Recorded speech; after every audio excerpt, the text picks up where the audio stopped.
Well, good morning, everyone, and every day we rise is a great day to be alive. And welcome to Portsmouth Coffee Talks morning show. I'm Slim, and we have co-host Leah and the Colonel, and we have guest hosts with us, Mark, Ray, and Conrad. Good morning, everyone. Good morning. Good morning. I guess we were briefly talking before we came on air, and I guess I think everybody's team. Whoever, I know Ray, everybody's team is sitting on the sofa watching these playoffs, right? My team didn't even sniff the playoffs. That's the Raiders. So we don't have a skin in the game yesterday, but I guess you sort of lean towards some. But it was an interesting playoff. So the Super Bowl is set up, and so we'll see what happens.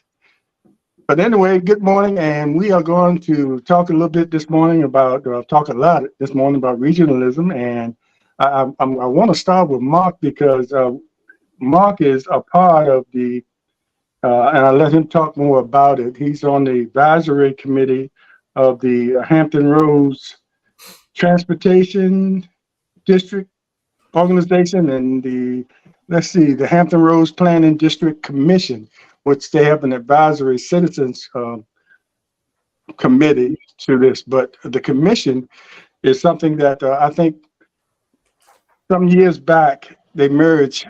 The peninsula and Hampton and the South Side merged, so it's now all one.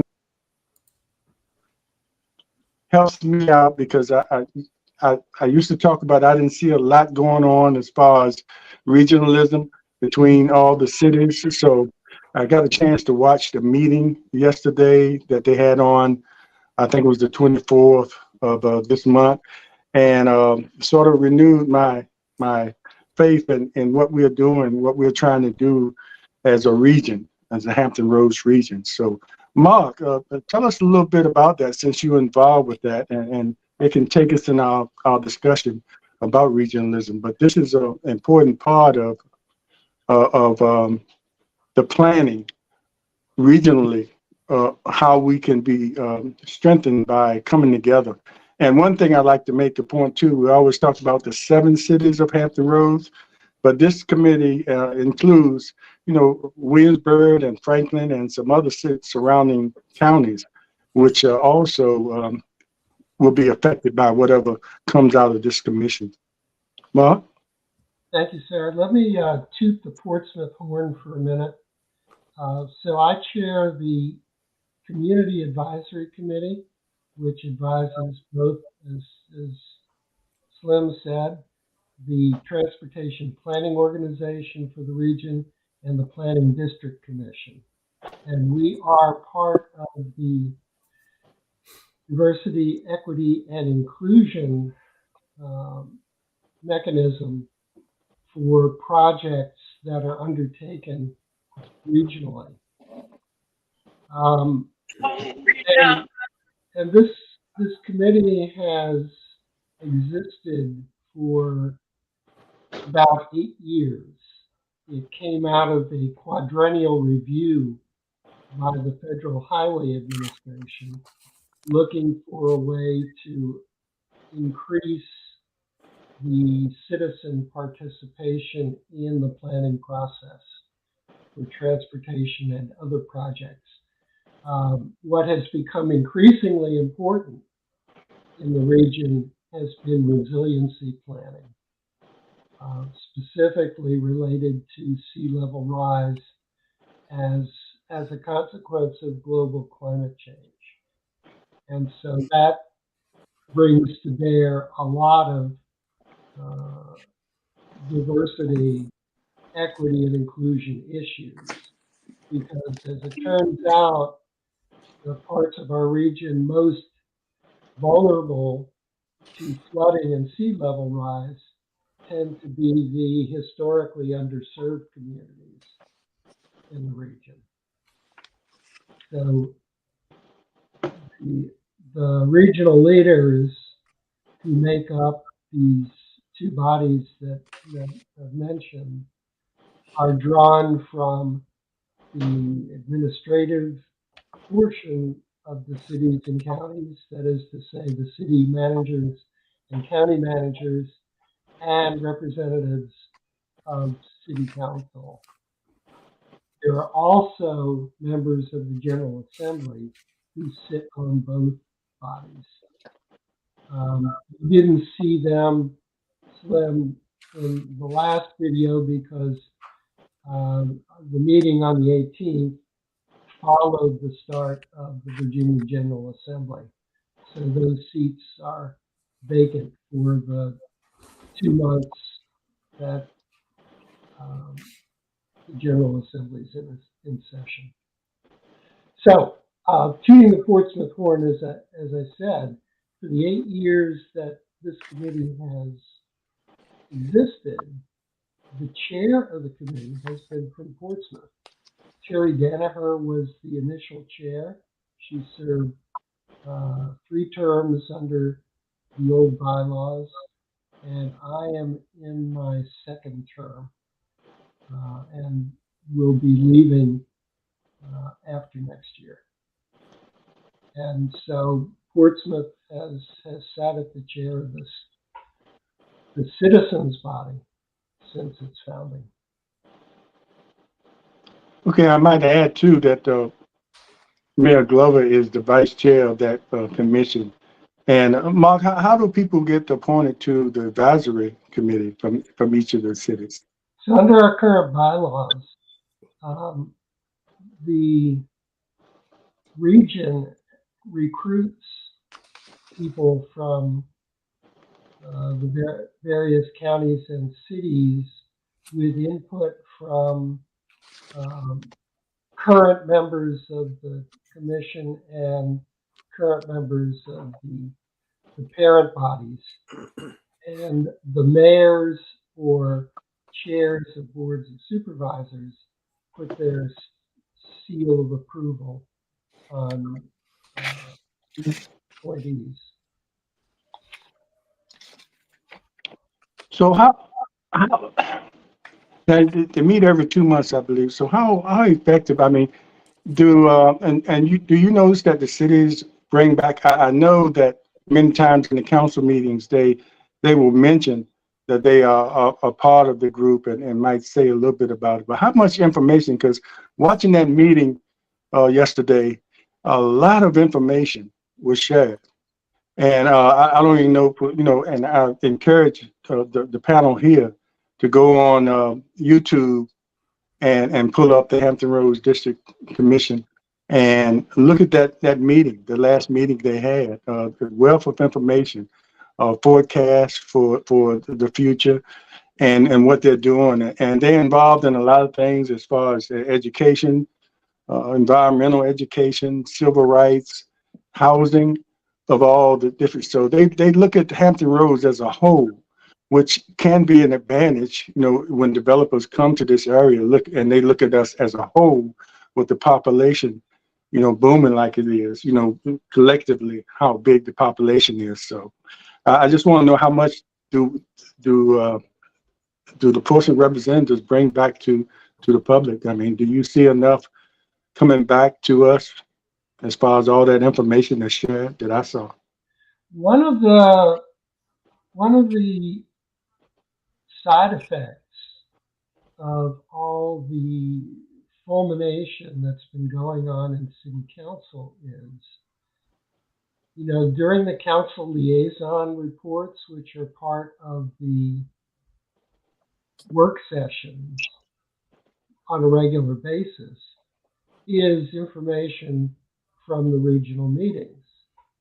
But so much attention has been placed on our internal affairs, finding a new city manager, a while ago finding a new city attorney, finding a new city assessor, and the disagreements among council members that the air is sucked out of the room before they ever get to things like regional matters.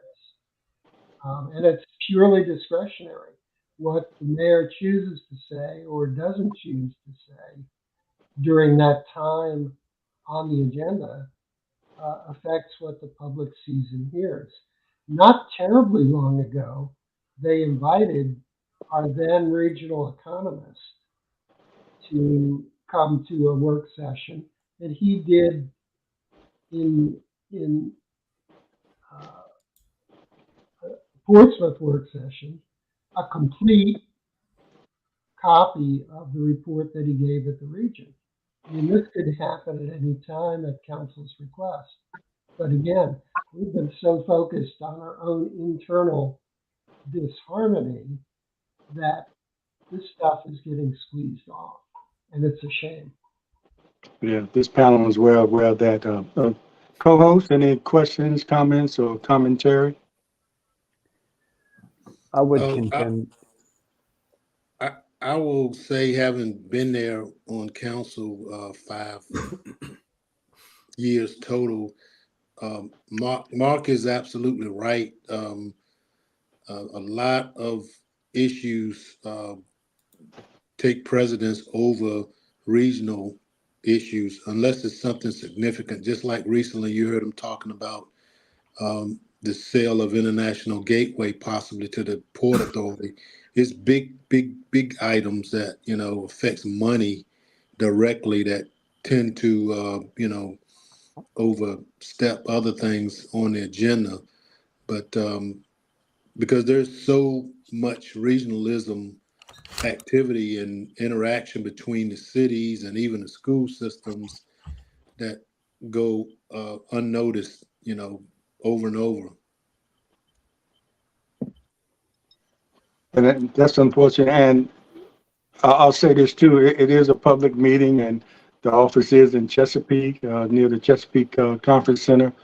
And those meetings, if you go, it's a 2-hour meeting. It's long and it's a lot of information, but it's very, very good information that can help you when you come back to your communities. And it is recorded from gavel to gavel, so you can pick it up off the regional organization website, the HRTPO, Transportation Planning Organization, and the HRPDC, and see as much or as little as you wish. So it is an available resource. And our own meeting, the Community Advisory Committee meeting, is also recorded in its entirety. And Colonel, when you think about the military here in the area, it's always been a kind of a cooperation between the military and different places. They're spread out in different cities. Talk a little bit about that and the advantage of that kind of cooperation between the military and the cities. Probably when you talk about cooperation, because the DOD is probably, well, I would say is the #1 employer up and down the coast, especially for this area. And if you look at just not the military salaries, but all the government contracts that they put out for the shipbuilding, and then you look at the money that is spent by the families of the sailors, soldiers, and airmen, and it's a trickle down piece that money is spent. It goes out to contractors, subcontractors. Money is spent on the different businesses that support the military, all the mom and pop shops, for restaurants and everything. So there's a lot of money coming out from DOD, and sometimes people just don't realize it, the impact of the military dollars coming this way. Now, when you talk about the other pieces, cooperation, we look at the families that have children going to the school systems across the region. And so there's this form that they fill out once a year. I had to do it once a year with my kids, and saying, so they could say this is the amount of kids are going to this school, and then so there's an impact of those federal dollars coming that way too. And so there has to be some kind of coordination with what the military is doing, because one, some politicians will get out there and cry, and especially in the city of Portsmouth, they have so much land that is federally owned. Oh, we don't get a chance to tax that, but they don't account for the other monies coming in from that federal land. And so I just got to say that they talk out both sides of the mouth. Yeah, and they would probably like the fact that the employment of so many people in those areas that are federally owned Yes. would then have people who spend money throughout the economy. Yes. That money, though, is taxed. So Yes. if they stay here and they buy a house, they're going to pay real estate taxes. And if they go to the casino, which, what did they say, made over $15 million in tax money in 2023? Yeah. Which is about, $6 million more than what they said they'd lose in the $9 million if the port was sold to the Virginia Port Authority. So there was still an aggregate amount that they ended up gaining by adding something like the casino. I guess the goal is to find more ways that stay and generate money than lose. But in the end, Portsmouth seems to have won in the past couple of years.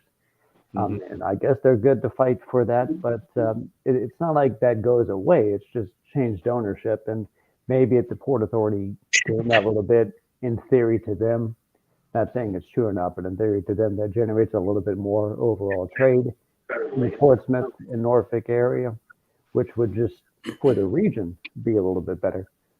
I guess the goal is to find more ways. Sorry about that.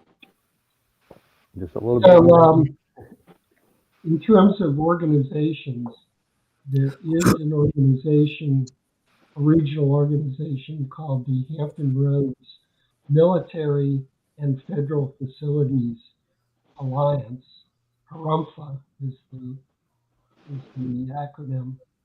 And they meet quarterly. And so this body also has representation from localities, particularly host localities for military facilities. And, there's a lot going on. I should mention also SIPSA and VIPSA, the trash agencies on the south side and the north side. SIPSA,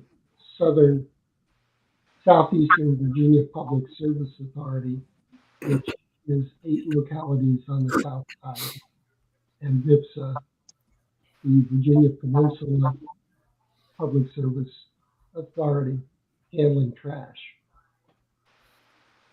In the federal and the state government, back through the ages and history, show that they've always tried to encourage, regional cooperation between the cities, because it helps them disperse funds, federal funds, in the areas where, if it wasn't for that, then cities would be individually, attacking and trying to get as much money. But if they look at the whole picture, which it affects all of these, 20 or so cities and counties in Hampton Roads, it makes sense to all work together to divvy the money where it's needed the most. And I believe the most effective one, and the one we see the most, is that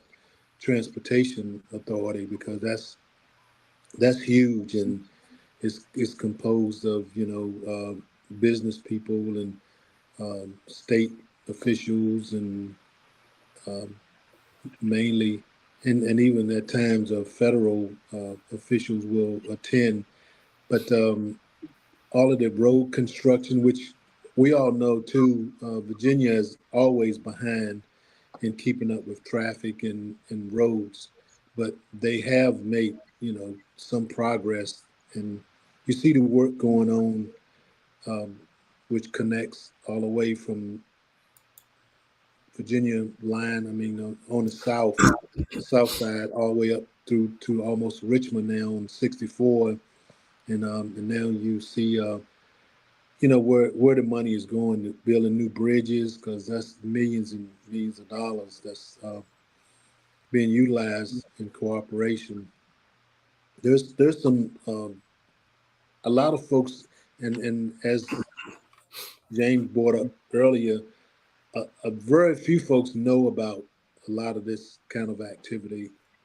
Some of it's required in order to get certain funds, like Go Virginia, which is a regional subdivisions of the entire Virginia that the state also uses to divvy out their funds. And I mean, and it covers the gamut of occupations and causes and reasons, workforce development, and it is just mind-boggling to know of the organizations that the cities are part of, and they actually, literally pay in most cases to be a part of it. So we have been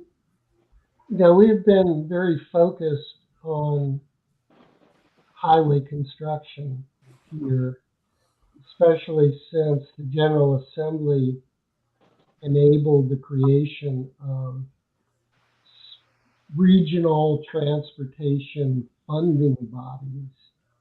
We pay 7 7/10 of a cent more in sales tax locally, and a 7/10 of a cent surcharge on gasoline that goes into a pot of money for funding the major projects that we're seeing and being inconvenienced by in many instances right now, like the Hampton Roads Bridge Tunnel renovation and expansion, the high-rise bridge improvements, the Bowers Hill improvements, and we've generated billions of dollars regionally for these projects. And there's some talk now about doing more, maybe taking that to a full penny. But my concern about that approach is, one, Hampton Roads has been sort of an orphan in terms of many of its major projects, like the Chesapeake Bay Bridge Tunnel. That was entirely funded through tolling, which means that the tolls people pay to cross that structure are extremely high, over $18 now. I think they just bumped it up to 20 during peak periods. And the Hampton Roads Bridge Tunnel originally had a toll when I came here in 1972, even though I-264 is a federal highway. Mm-hmm. I'm sorry, I-64 is a federal highway, but that toll eventually was eliminated, and now the toll is coming back on the hot lanes, the high occupancy toll lanes, to help fund the expansion. So we have put a great deal of regional wealth into these particular projects. Meanwhile, school construction, which is a need across the region, doesn't have an independent funding mechanism. It still depends on a combination of federal, state, and local support, and has not moved forward in any major way from back in the day. We've not found a way to take care of that sort of need. Our anti-poverty programs are really minuscule compared to what we're spending on highways, and public transportation receives just a fraction of what goes into highway funding. So highways have a lot of people who advocate for them, but there are other human needs in the region that don't have that kind of strenuous advocacy. Yeah, Mark, I was going to ask about that because it's like I'm looking at this like 21 planning districts throughout the Commonwealth, and who, out of that group, do we have somebody advocating for us, for those kind of funds? And you just mentioned that it's been kind of slowed down how we approach those funds. And I was going to ask, how is the commission funded? And you kind of mentioned, are the commissions with these 21 commissions, and they are sanctioned by the state, by the Code of Virginia. Are they given a certain amount of money, operational money or things like that, or they have to raise it, and then after that they have to go to the General Assembly just like anybody else, and advocate for those funds, and show the need. So there is a funding allocation through the Commonwealth, but it's interesting because the funding levels have not increased with inflation for the regional bodies.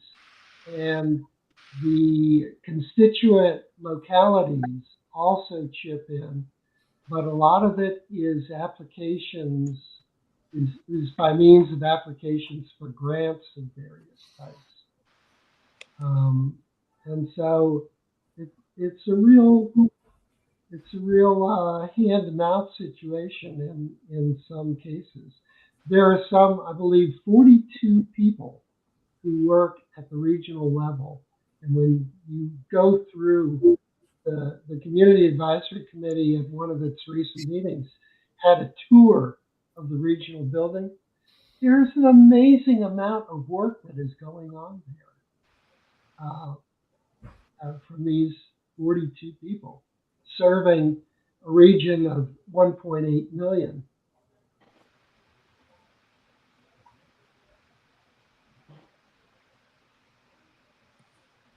Wow. I just want maybe ask the panel, how, well, maybe I'll ask Ray and maybe Mark, over the years, have you seen anything where Portsmouth directly have been benefited from either being a part of this commission or just being regionally involved, where Portsmouth directly, benefited from something that this commission, probably being a part of this commission that produced, as far as Portsmouth? There's so many facets of these organizations and how money is dispersed and how things affect us. There's, I mean, the list is long. I mean, you look at topics like workforce development. You look at the certain industries that come into Portsmouth, and their expansion. Just like Fairlead has come in, and really expanded, and they're still in the process of expanding downtown on the waterfront, where they're going to be hiring over 400 folks and even have an apprenticeship program. It's examples like that. Even the offshore wind, is in Portsmouth, and that's still in progress as far as the setup as far as Portsmouth goes. But there's businesses moving in to the industrial areas, Port Center Commerce Park. There's industries, companies down there that affect that already, and then they're also looking for other. The bigger problem with Portsmouth, like y'all said earlier, like we've discussed, is significant amount of available land for huge industry. Portsmouth lacks any real huge industry now. But as far as smaller businesses and business that support the shipyards and even the port authority and other the colleges, and they are live and well with the resources that are available, and even community advocacy.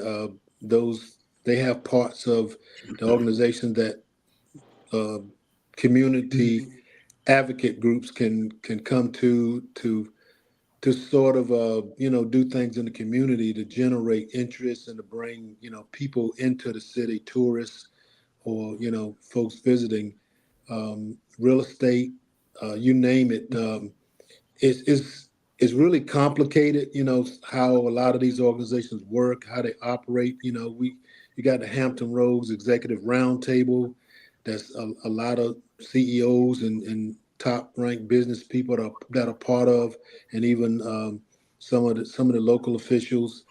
So I believe from what I've learned and discerned over the years, it's just so much that you really can't put your hands and arms around, because it's different, so many different industries.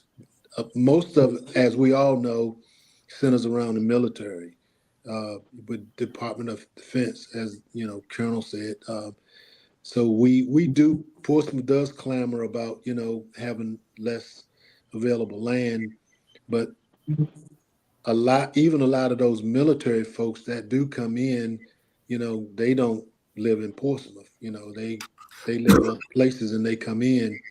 We were getting, an impact money from the federal government for things like roads and other kind of facets as far as transportation that comes in, trucks and things like that. But that's shrunk over the years. I can remember on council it was in a $200,000 range, that federal impact money that we would get for roads and things like that. But overall, it's just really so much that's going on, and there's so many other ways that the federal government is impacting the livelihoods of residents in the area and businesses. And the Chamber of Commerce does a lot to kind of monitor that, and they do reports, and they report backs on what's going on and what's happening, even a forecast. So it's just difficult a lot of times to keep up with. It's so much. But one of the things in that meeting, watching that meeting too, they had a presentation about the whole region and compared it to the state and the country as far as different trends pre-COVID and up to now, and showed the trends of how things are going. And I think that's another thing. And these are people that professionally put these presentations together. And I think that's another thing that people need to be aware of, as you have these people out here using these talking points about how bad the economy is, and sort of talking out the side of their neck without really any kind of real information to back them up. So I think that's another thing that's important for people to know, that it shows all the trends, exactly where the economy is right now and what was done to keep the economy from going into a depression. So that's one thing I got out of watching that meeting, really giving me some information that I could probably use and back it up with facts. There's a lot of talk about what the previous administration did for the economy, and what we need to keep in mind is that there is an independent agency of the government called the Federal Reserve, which has been responsible for two things: trying to maintain the economy on an even keel and trying to maintain employment on an even keel. And so the efforts of the Federal Reserve to keep inflation in check has caused some pain because their mechanism, their tool is kind of a blunt instrument, and that is raising and lowering interest rates.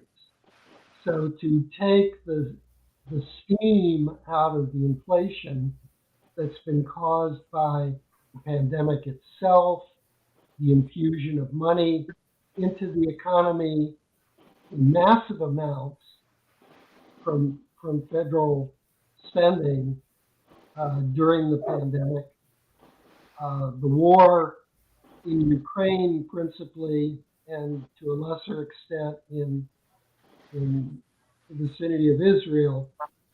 The Federal Reserve has been playing a very tight-fisted role in all of this, but when you see the economic reports on a monthly basis, not just for the region but nationally, you see that what they're doing has been working. They've been keeping a lid on inflation, and they've actually been grinding it down. And that doesn't have to do with the administration at all. That's not the president's job. Presidents often complain when the Federal Reserve doesn't help them politically with monetary policy that isn't necessarily good for the economy. But this Fed has been extremely disciplined, and I give them a lot of credit for keeping us on the straight and narrow. The U.S. is still doing better economically than most of the rest of the developed world. Yeah, I think they say that it's doing best than the other ones that we would be compared to, like a lot of European countries whose inflation is still higher than ours, job creation is still lower than ours. If I recall, for 2023, the last quarter grew at about 3.3%, which is pretty decent. And the inflation number is, head back down towards that lower than 3.3% number. So if the economy is growing faster than inflation is, that might be considered a good measure. The things that an administration might do, for instance, that CHIP Act, when they're trying to bring in federal spending to build new semiconductor chips here in the United States, that's something that could really drive down prices in the long run. So it's a good anti-inflation tool that is going to require spending at the outset. And that is something that we could encourage, say, doing more projects like the wind farm, which is going to bring in a lot of region-wide spending. You would see a lot of the buildings, say, happening in Virginia Beach, because I drive past a lot of the areas where those gigantic cable things are going to be inputted into the ground so it could receive the electricity for the wind farm. And then a lot of it is built, I believe, as Mr. Ray said, in Portsmouth. So that is a regional effort. Those are the types of spendings that, will help our electricity costs going forward, help drive down inflation in the region, but also provide good jobs and a collaborative effort between cities like Virginia Beach and Portsmouth. And that should be what the main goal of regionalism here is, that we make sure that all of our cities decide to help out as a team and not worry if one particular city sees a little bit more of it here, because it's supposed to encourage all that on many different projects on many different cities. That, I would contend, should be our goal. Yeah, Conrad, I was going to ask you, since you lived in Virginia Beach and you now live in Portsmouth, I was going to ask, this commission, they meet, every 2 months, and how, as far as Virginia Beach and maybe some of the other cities, how are we looking at regionalism, in between those meetings, or, as a daily thing? Because I know, being involved in city government in Portsmouth, a lot of times projects would come up and we would say, let's take a look at how Norfolk might already be involved in that project, and we look at Norfolk and see how they're doing with it. And sometimes that would decide if we go forward with the project, or look at Norfolk or a like city like Newport News. But other than that, these meetings and in the meetings, the number of participants depends on, the size of the city. So you're going to have more people sitting there from Virginia Beach, I noticed. but I think everybody's still treated equal. But when you're not meeting like that, how are the cities, regionally cooperating with each other? Is it any kind of, you see any kind of efforts, other than, the planned meetings where you come together and say, hey, let's do these things, but outside of that, how are we doing, as far as regional cooperation? And in some ways, Individual. it seems a little lacking, and both from the leadership aspect, which seems a bit ineffective. If you look at it at a city by city measure, and from the citizens themselves, who are the ones who apply pressure on those leaders. I see right around before COVID and during COVID, what people running for council in Virginia Beach were saying. It seems a very, to use the acronym NIMBY, not in my backyard type situation, where they don't want to be a city that helps work with other cities. They just want Virginia Beach to be the one that focuses on growth, which might lead leadership to highlight only celebrating a new Amazon warehouse coming to Virginia Beach and not a similar type of warehouse that could come to Suffolk or Chesapeake if they had lands, because there isn't a great wanting to celebrate a neighboring city getting a good thing. I watched a video leading up to this discussion we're having from Wavy about 5 years ago, prior to COVID, and they were talking about how of cities of comparable size, Hampton Roads in the United States was the last region in terms of overall job growth, and it was due to several factors. I think I screenshotted what they were, like too dependent on federal defense spending, splintered community, unwilling to invest to diversify the economy, lack of workers with needed skills, and ineffective leadership. So those five main hubs lead to that. They not shouted, but reached out to when Norfolk brought in ADP, and like hundreds and hundreds of jobs that would come with ADP. Chesapeake and Virginia Beach and Portsmouth and others didn't highlight that fact and celebrate it. And it would seem to not want to have a lot of other big companies like that want to do something similar if there seems to be a lot of bickering between the cities. I remember reading the news story about how the plans were springing up to redevelop Military Circle. And then when it sort of seemed scuttled, it seemed like a lot of people commenting were happy that Norfolk wasn't able to figure out how to. And that's not a good regional spirit. It's we're against Norfolk as Virginia Beach citizens, and we're against Portsmouth as Chesapeake citizens or something like that. And that cuts at our ability to grow as a whole 757 combined. But there's an awful lot of cooperation that goes on below the surface.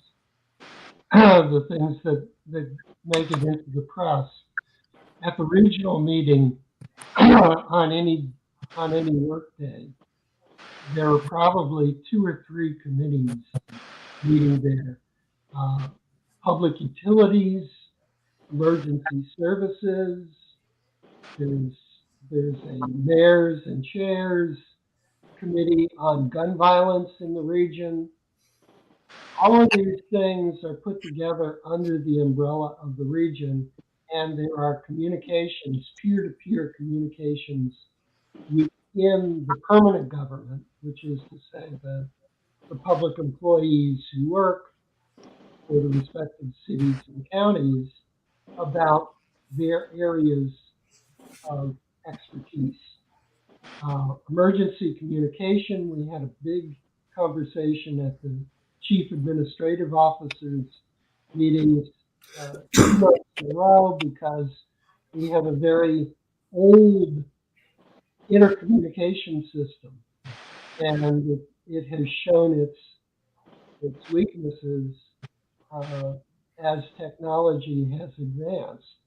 And so there's so many communication vectors that have to be considered in terms of being able to interoperate in an emergency situation like a hurricane or a major fire or a drought. So there is a great deal going on below the level that's visible to the public at large.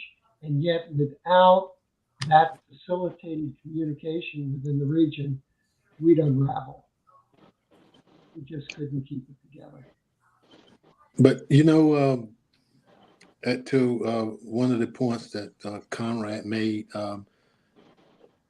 if my experience having attended some of those meetings in 2018, I backed up the mayor on that transportation authority, and also from traveling to national conferences and things where all cities participate in, like the National League of Cities, where you have 40,000 council members and mayors from all over the country in Alaska and Hawaii. If you take a look, the Lions of Virginia in this area is Virginia Beach. The Lions of Northern Virginia is Loudoun County and Fairfax. And these cities have billions and billions of dollars in their budgets, comparable to, lonely old Portsmouth and a lot of little smaller cities. They make the louder noise, but then they also uh, do what they want to do based on their ability to do it and pay it. Chesapeake has learned a lesson about controlling their development. Now their schools are overcrowded. Suffolk needs to be on the lookout for that because they're going crazy, bringing in these huge industries, and a lot of them don't have that a whole lot of employees, but they bring in people in business, and if they don't watch out, it can get away from them. They do have more land than any city in the state, but it's very easy for a city to say, well, we don't need to be a part of that. Individual council members, and I'm speaking of not council as a whole, whereas the public may not weigh in on that those decisions are made, by the councils. And I know in Virginia Beach, in all my travels, they rarely attend a lot of these functions. Maybe one or two of their members come, but you hardly ever see them. Even at these functions, the area groups kind of caucus, have breakfasts and lunches together when we did travel. But those certain areas, they just do their own thing. Now they're obligated to be a part of it and have representation because that's what is required, not demanded, but it's expected of them, and they do participate. But as far as heart and soul, um, they have a lot of money, they have a lot of resources, and they do their own thing in a lot of cases, whereas some of the smaller areas are struggling. Just take a look at, what Hampton Roads include, and you'd be surprised at, what's considered Hampton Roads by, the federal government and in each state. And Hampton Roads, in some respect, well, crosses North Carolina board into Currituck County and Mhm. things like that. Of course, now the line gets cut right there at the state line as far as state funding and how that's proportioned. I'm not saying that Virginia money goes into North Carolina. I'm just saying images and just collaboration and talk. When you think of Hampton Roads and then northward, it goes all the way up to New Kent County and way other side of Williamsburg, almost to Providence Forge to Richmond. But there's a lot of meetings going on. There's a lot of talking going on. But I think we all have said and agreed that it it doesn't really get back. It doesn't really. I don't know what the answer is to publicizing, what really goes on in the crux of the matter. One good example is the in 2018 with the tolls, downtown, the tunnel tolls. I happened to attend the meetings when and Mark will remember this. A consultant was hired to come up with a price on what it would cost to buy out that contract, and after about a year or more, they came back and they went around to various cities reporting on it. They couldn't come up with a number, because it's just so ridiculously high. When you look at 58 years, they would not give a number as to what it would cost to buy out that contract, because they said it was virtually impossible. So that's why now you heard Senator Lucas, after the governor, about just paying down on it, which she was responsible for doing that, one time to keep the tolls off MLK, because there were going to be two tolls, MLK, freeway that goes into Midtown, and then the tunnel itself. So she was responsible in getting millions of dollars to pay down on that to stop the bleeding, to stop the increases, and that's about all that can be done now, is to try to stop and delay the increases, because they can do it every year. Those are examples of what these organizations have worked on, and folks don't know it because they want to see results, and a lot of times there aren't any results that they can come back that are tangible. Ray, you said that, and I did see one of our councilmen say one time, I don't want somebody from another city deciding on what we do here.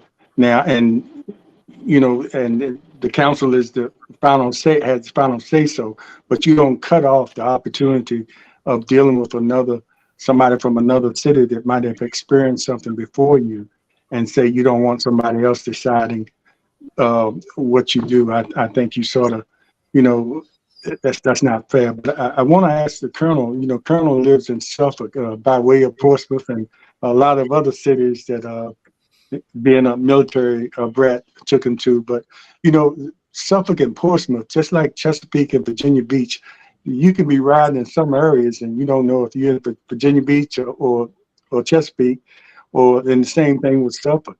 And now I see the Suffolk population has surpassed Portsmouth.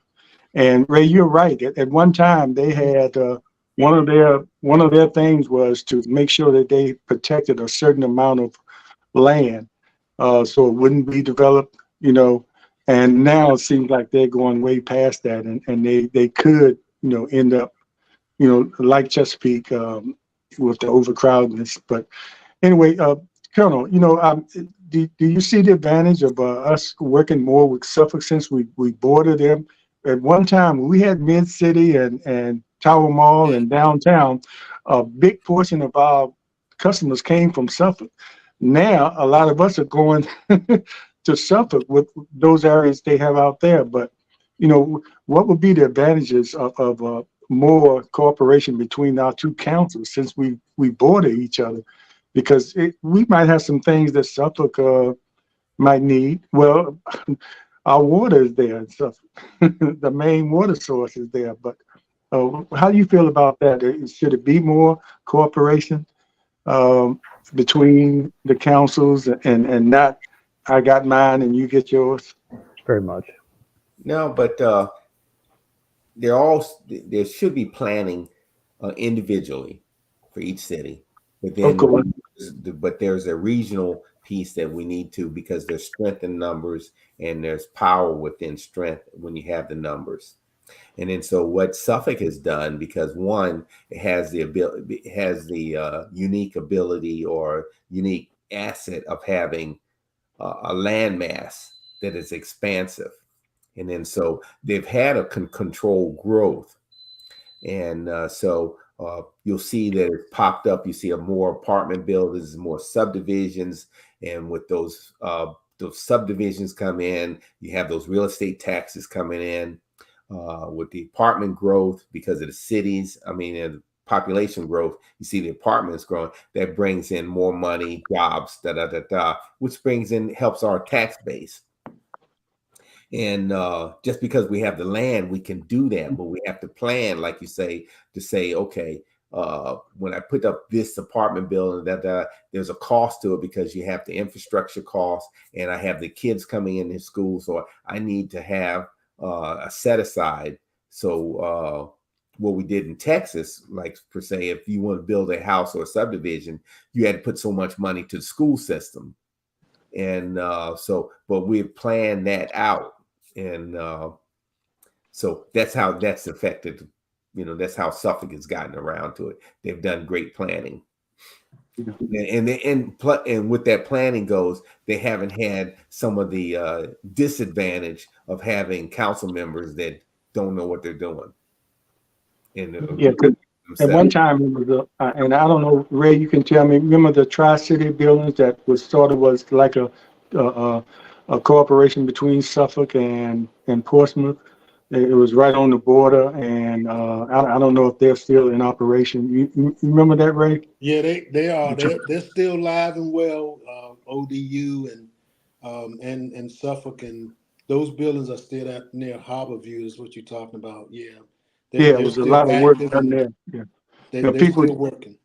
A lot of people don't know that Portsmouth is involved, and they were in the beginning of that. That was one of the bigger regional, two cities coming together and say, hey, well, what can we do together in order to make things work? And Suffolk took it and ran with it.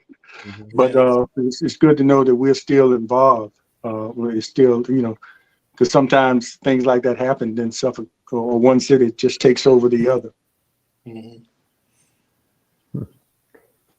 All right, any other comments? We're winding down. We got about 3 minutes before we end the show. Great conversation about regionalism.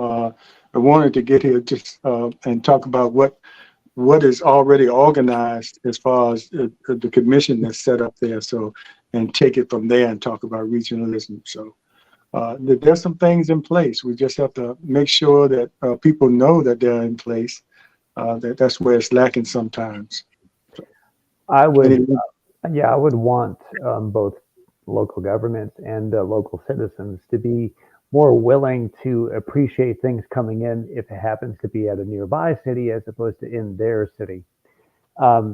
Just not necessarily make it like one governing body. The classic example of that would be in 1898. That's when New York consolidated into one metropolitan city and eliminated all the boroughs as separate entities. That is probably a little untenable for Hampton Roads, even though we're at about 1.8, 1.7 million people.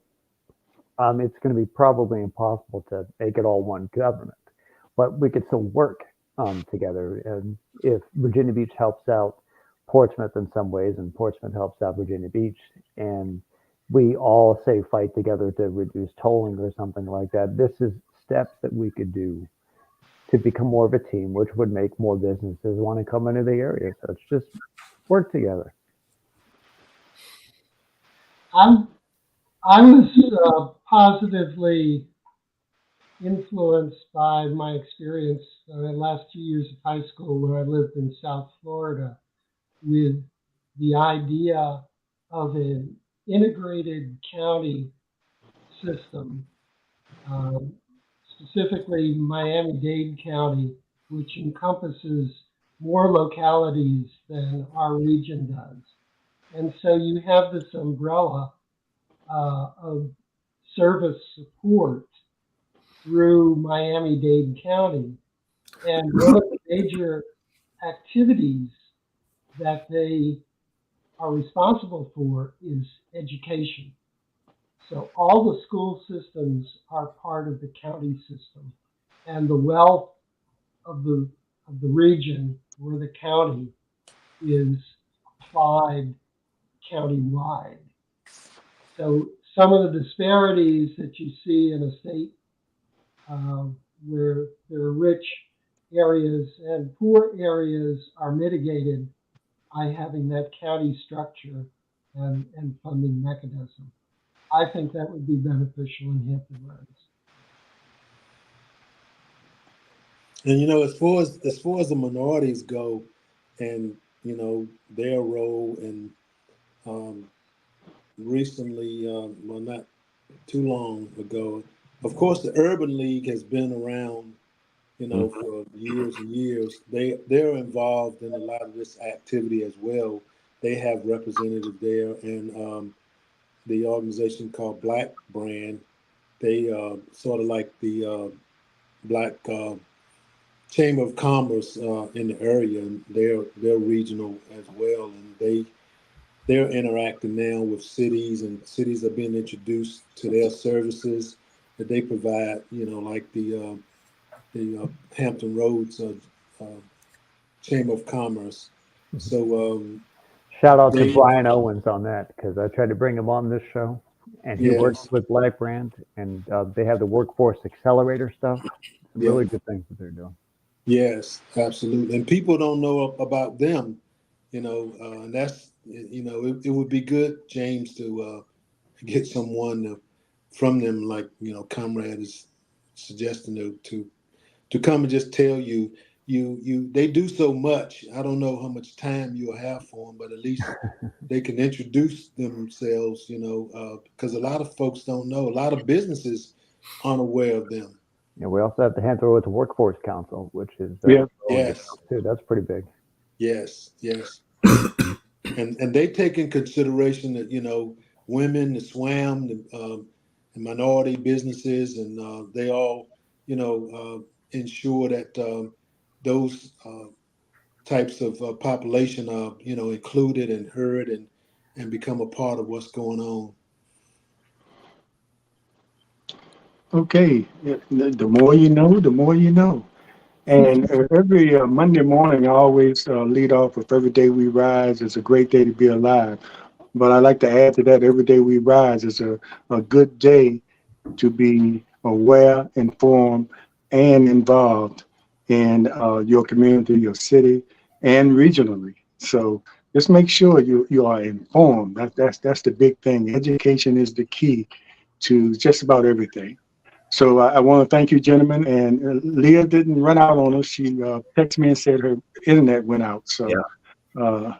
she didn't abandon us. But anyway, we still had a real good conversation, and I appreciate you guys. Thank you. Take care, and thanks everybody for watching. We'll see you next time on Okay. Post. Okay.